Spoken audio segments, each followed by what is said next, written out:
रहीम। आज हम एक न्यू चैप्टर स्टार्ट करेंगे। न्यू चैप्टर की स्टडी करेंगे जो है कोलाइड्स। बेसिकली हमने अपनी प्रीवियस क्लासेस में सॉलिड और लिक्विड से तो हम फेमिलियर हैं कि सॉलिड क्या है और लिक्विड क्या है। In the same manners colloid के भी दो कंपोनेंट्स होते हैं। एक को हम कहते हैं डिस्पर्स फेज पार्टिकल और दूसरा होता है डिस्पर्जन मीडियम। इसकी एग्जांपल इस तरह है कि अगर एक ग्लास में चीनी हो और पानी हो, अब जो चीनी है वो डिस्पर्स फेज पार्टिकल, जबकि जो पानी है वो है डिस्पर्जन मीडियम। कोलाइड्स एक ऐसा सिस्टम है कि जिसकी एक स्पेसिफिक प्रॉपर्टी है। हम हर सिस्टम को कोलाइड्स नहीं कहेंगे, बल्कि कोलाइड हम ऐसे सिस्टम को कहेंगे कि जिसमें पार्टिकल का साइज़ 10 एंगस्ट्रम से 2000 एंगस्ट्रम के दरमियान में हो, तो वो सिस्टम कोलाइड्स होगा। कोलाइड्स की टाइप्स के बारे में ये कि कोलाइड्स की 3 टाइप्स हैं, लायोफिलिक, लायोफोबिक और एसोसिएशन। अब लायोफिलिक कोलाइड वो कोलाइड है कि जिसके डिस्पर्स फेज पार्टिकल और डिस्पर्जन मीडियम के दरमियान मैक्सिमम अट्रैक्शन है। यानी कि आप ये समझ लो कि अगर है चीनी कि जिसको हमने डिस्पर्स फेज पार्टिकल फ़िलहाल समझने के लिए कहा है, और पानी कि जिसको हमने डिस्पर्जन मीडियम कहा है, अगर इन दोनों के दरमियान मैक्सिमम अट्रैक्शन है तो मीन्स डेट ये लायोफिलिक कोलाइड है। और अगर डिस्पर्स फेज पार्टिकल और डिस्पर्जन मीडियम के दरमियान मिनिमम अट्रैक्शन है तो वो लायोफोबिक कोलाइड हुई।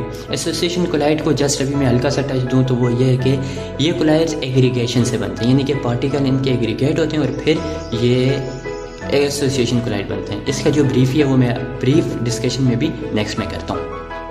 अच्छा, लायोफिलिक कोलाइड, लायोफोबिक कोलाइड्स की कुछ प्रॉपर्टीज़ हैं और ये प्रॉपर्टीज़ बिल्कुल एक दूसरे के ऑपोजिट हैं। ये कोलाइड जो है लायोफिलिक कोलाइड की मैं यहाँ पे भी डिस्कस करूँगा, बिल्कुल इसी के ऑपोजिट में आपको लायोफोबिक की भी प्रॉपर्टीज़ बताऊँगा। एक्चुअली जो लायोफिलिक कोलाइड हैं इसके डिस्पर्स फेज पार्टिकल और डिस्पर्शन मीडियम के जो मॉलिक्यूल हैं उनके दरमियान में ग्रेट अट्रैक्शन है। तो जब ग्रेट अट्रैक्शन है तो इस वजह से जब अगर हमने इनको डिस्पर्स फेज के जो पार्टिकल हैं और अगर हमने डिस्पर्जन मीडियम को अगर हमने एक बीकर में डाला तो ये कोलाइड्स ईजिली प्रिपेयर हो जाएंगे। पहली प्रॉपर्टी ईजिली प्रिपेयर इसलिए होंगे कि क्योंकि इनके दरमियान में ग्रेट अट्रैक्शन है, यानी कि चीनी और पानी के दरमियान में ग्रेट अट्रैक्शन है। तो जब हमने इनको एक बीकर में डाला तो एकदम से हमें मीठा पानी मिल जाएगा। नेक्स्ट जो है particle of the disperse phase is surrounded by the molecule of dispersion medium, कि जो डिस्पर्स फेज के जो पार्टिकल हैं यानी कि जो चीनी है वो सराउंड हुई है पानी के मॉलिक्यूल से। क्यों सराउंड हुई है? क्योंकि भाई लायोफिलिक कोलाइड है ऐसे कोलाइड हैं कि जिनके दरमियान में अट्रैक्शन ज़्यादा है, तो अट्रैक्शन की वजह से चीनी जो है वो पानी से सराउंड हुई है, पानी के मॉलिक्यूल से सराउंड हुई है। They are viscous in nature, ये बहुत ही विस्कस हैं, बहुत ही गाढ़े होते हैं, क्योंकि डिस्पर्स फेज के जो पार्टिकल्स हैं वो डिस्पर्जन मीडियम के मॉलिक्यूल से सराउंडेड हैं, और जो डिस्पर्जन मीडियम के जो मॉलिक्यूल्स हैं वो डिस्पर्स फेज के पार्टिकल से सराउंडेड हैं। यानी कि क्योंकि अट्रैक्शन है तो इस वजह से यहाँ पे कोई स्पेस नहीं होगा, कोई एयर बबल या इस टाइप की कोई चीज़ नहीं होगी। जो लायोफिलिक कोलाइड हैं ये टेंडाल इफेक्ट को शो नहीं करते। टेंडाल इफेक्ट एक्चुअली ये है कि स्कैटरिंग ऑफ लाइट को हम टेंडाल इफेक्ट कहते हैं। ये लाइट की स्कैटरिंग इसलिए नहीं करते क्योंकि जो लायोफिलिक कोलाइड्स हैं इनका साइज़ बहुत छोटा है, यानी कि 10 एंगस्ट्रम से 2000 एंगस्ट्रम। ये रिवर्सिबल कोलाइड्स हैं। अब बिल्कुल इन्हीं प्रॉपर्टीज़ का उल्ट जो प्रॉपर्टीज़ हैं वो लायोफोबिक कोलाइड्स की प्रॉपर्टीज़ हैं। लायोफोबिक कोलाइड्स क्या होंगी? वो प्रिपेयर इजीली नहीं होंगी क्योंकि उनके दरमियान अट्रैक्शन कम है। उनमें जो पार्टिकल ऑफ डिस्पर्स फेज हैं वो सराउंड नहीं होंगे, वो विस्कस नहीं होंगे, वो टेंडाल इफेक्ट को शो करेंगे और वो इरिवर्सिबल कोलाइड्स होंगे। अच्छा, जो एसोसिएशन कोलाइड्स है इसको इस एग्जांपल से समझते हैं कि सपोज करें आपने ग्लास में पानी लिया, बल्कि पहले पानी के बजाय आपने 5 दाने चीनी के लिए।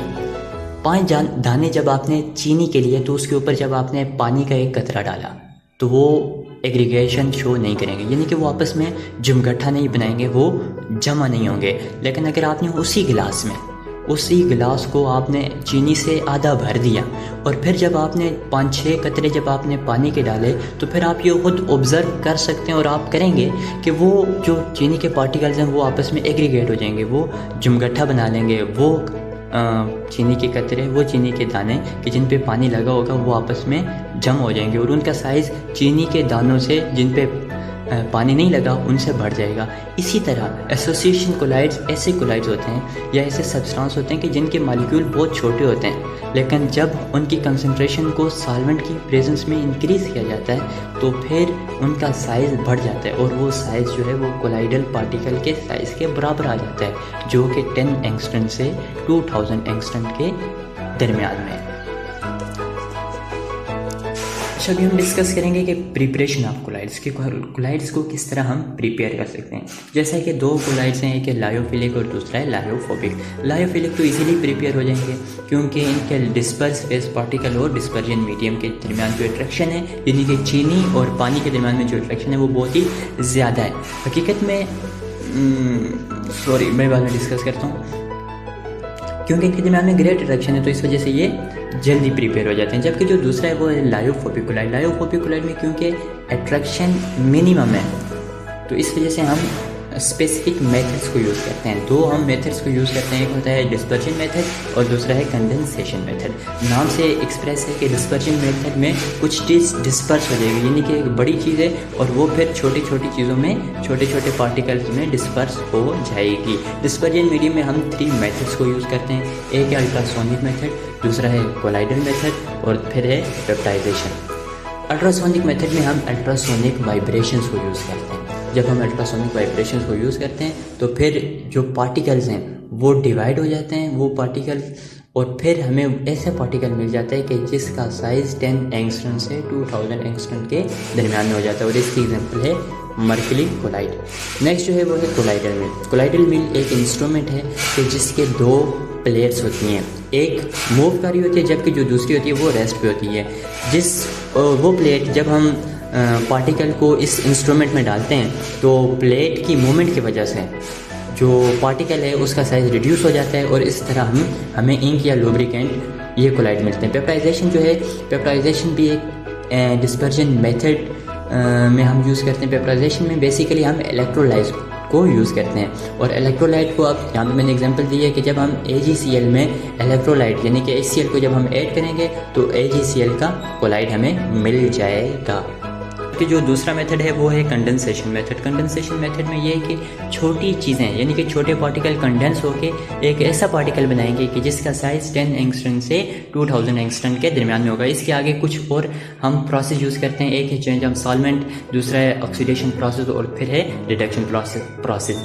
चेंज ऑफ सॉल्वेंट में हम ये करते हैं कि सपोज करें कि हमारे पास रेज़न थी, रीज़न को पहले एथानॉल में मौजूद था, उस रेज़न को हमने एथानॉल से चेंज किया, उसका सॉल्वेंट को एथानॉल के बजाय हमने वाटर में डाल दिया तो फिर हमें रेज़न का कोलाइड मिल गया। तो चेंज ऑफ सॉल्वेंट का ये मतलब है कि हमने जो डिस्पर्जन मीडियम है उसको चेंज कर देंगे। देन ऑक्सीडेशन में ये है कि जिस तरह मैंने यहाँ पे लिखा हुआ है कि हाइड्रोजन सल्फाइड को जब हम सल्फर डाइऑक्साइड के साथ रिएक्ट करते हैं तो फिर हमें सल्फर का कोलाइड मिल जाता है। याद रखें कि कोलाइड या सोल इन दोनों का सेम मतलब है। नेक्स्ट ये रिडक्शन प्रोसेस। रिडक्शन प्रोसेस में हम AgNO3 को जब हम टैनिक एसिड के साथ रिएक्ट करते हैं तो एज अ रिजल्ट हमें Ag का कोलाइड मिल जाता है।